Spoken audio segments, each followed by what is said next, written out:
চালে হনু উঠেছে, এই দেখো লাউ পাচ্ছে, একটা পেরেছে আর একটা পাচ্ছে। এবার কি করে নামবে তোমরা এবার বলো? দাও, আর একটা আছে। ও মা গো, কি করেছো গো তুমি? এই ধরে নিলাম। কটা পাচ্ছে শুধু তোমরা দেখো, কেউ যদি চাও তাহলে বলো। কত করে পিস? কত করে পিস গো? 30 টাকা। 30 টাকা পিস। ঠিক আছে, 30 টাকা পিস। 3টে নামলো, এখনো আছে, পরের দিন আবার দেখাবো।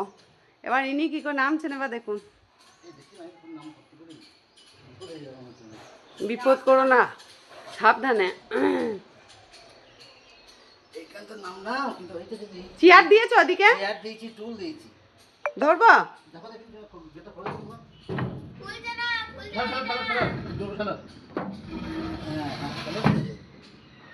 সব চেষ্টা করতে হবে।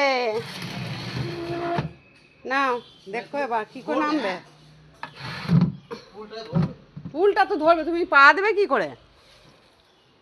দেখো দেখো দেখো দেখো দেখো, আর আর আর আর আর আয়, ঠিক আছে ঠিক আছে ঠিক আছে ঠিক আছে। হ্যাঁ, গায়ের ছেলে গোবিন্দ, গায়ের ছেলে গোবিন্দ বলছি তো। চলো লাও এবার পাছাড়। আমি কোনটা নেবো? আমি কোনটা নেবো? ঠিক আছে চলো।